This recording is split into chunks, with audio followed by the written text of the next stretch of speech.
Now, the floods in the Western Cape recently have hit agricultural areas in the province particularly hard. The provincial government estimating last week that at least 1.4 billion rand in damage has been caused to agriculture. Well, let's look at a specific area that's really battling to pick up the pieces. And I'm joined by Andries Franken. He's the executive mayor of the Overberg District Municipality. Now, the Overberg stretches from the Hottentots Hollands mountains in the west to Swellendam in the east and includes towns such as Arniston, Bredasdorp and Caledon. Mr. Mayor, thank you so much for joining us. I wonder if you could start by just telling us about the important crops in the area and how they've been impacted by the flooding. Good evening. Yes, the crops at this point in time, we can't really say what the extent of the damage is because there's a lot of the crops that we can't reach or the farmers can't reach yet. They're in the process now of starting to swath, and they should have started harvesting this week already. There's a few farmers that started harvesting already, and then this happened. So the flooding is severe. There's still literally hundreds of hectares in the Bredasdorp area, more towards the Gallis Flats, that's still underwater as we speak. And yeah, the Overberg District is one of the biggest producers of malt barley as well, canola, wheat, and so forth. So it's a severe blow to our producers. And the thing is, if the barley gets a lot of water now, the kernels itself start to burst open, and then that barley can't be used for malt, and it goes into the feed industry, and then it's roughly about 6,000 rands that the farmer will lose per ton of barley. So yeah, it's a huge loss.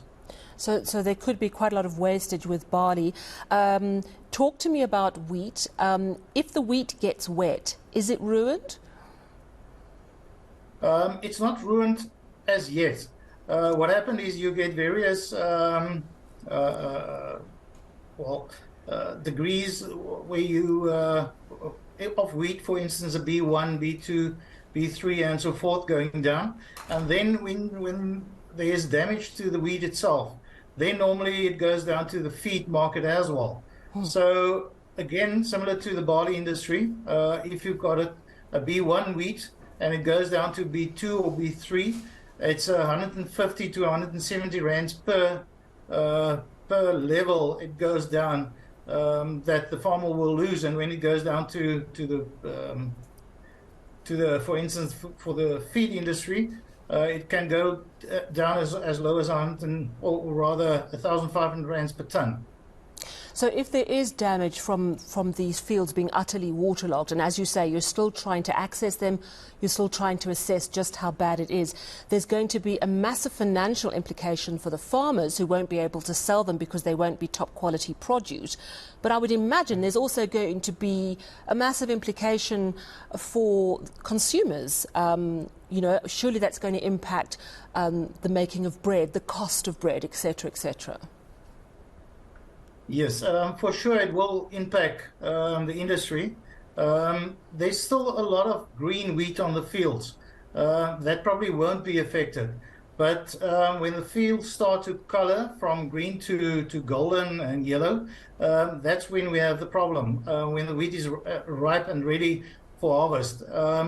So we probably won't have well, let's say a food shortage or bread shortage for that. But it will severely impact on the production side, but also on the the ability of the farmers for next year to afford the input cost again. So this effect will have a knock-on effect, not just in this season, but probably in the next season as well. Yeah, so it could be really very worrying indeed. What about other produce? I mean, what about livestock, sheep, cattle, ostrich? Any impact on livestock? Yeah, we had severe losses in livestock as well. One farmer, for instance, lost just over 500 merino sheep in the Bredasdorp area. So you can just imagine what that looks like. It's horrific to see so many carcasses just floating around. And the damage to the farmer and to the industry itself, like, you know, the wool industry is got his, or rather the Overberg is one of the biggest wool production areas in the country as well. And a lot of those merino sheep were lost. Not as much ostriches in that part of the Overberg, but definitely the wheat industry, the canola industry, barley severely hit, and definitely this the sheep industry as well, and especially the wool industry. When do you think you'll have the full picture?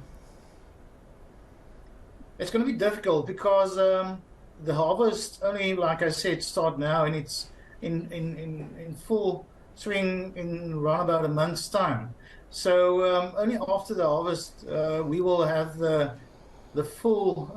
Well, then we will know the full extent of the damage in the agricultural sector. But it's not only the wheat and the barley and the canola industry. It's also the fruit and the deciduous fruit industry that's hit quite hard, because there's a lot of apples, pears, a lot of those soft citrus that need to go out to the harbor and need to get onto a ship, and there's a lot of access roads that's still closed as well.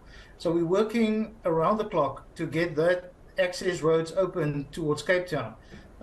You mentioned right in the beginning that the area in the Overberg is Bot River as well, and the Bot River Bridge is still washed away, or partly washed away, so the end to is still closed. And there's a severe, well, it was a huge problem for the farmers to get their produce out to the export produce out to the harbour. So, obviously you're the Overberg Municipality Mayor, and, clearly you're in touch with what's going on the ground. We know that there are emergency funds that should be available. What assistance are you getting, and where is it coming from? Are you getting assistance from national government, from the province? Talk to me about how you're being helped. Yes, thank you very much, and a good question. So we're getting quite a lot of assistance from the provincial government. Our Minister of, or MSC of Infrastructure visited our area today.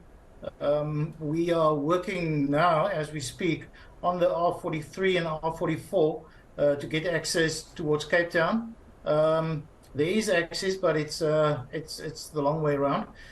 So from provincial government, we got a lot of assistance. Department of Local Government is assisting immensely, and then also the disaster management disaster management of the Western Cape government assisting us immensely. I must say, thank you very much for their assistance, because without them we wouldn't have been able to do that. And then, of course, I must also mention the private sector. There's such a lot of farmers that came to me, and my phone hasn't stopped ringing for the last, week and a half almost. Farmers is trying to assist and willing to assist with whatever they can, be it material to fix roads, plant, yellow plant, like digger loaders, excavators, front-end loaders, and so forth. So we're getting assistance from a lot of places, but mainly from provincial government. Yeah, well, I'm so glad you're getting assistance, but as you've explained, you still don't know the full extent of the damage, and this could lead to direct losses for the farmers if some of those crops are not as quality as they had hoped. Thank you very much for that update. Nonetheless, we do appreciate it.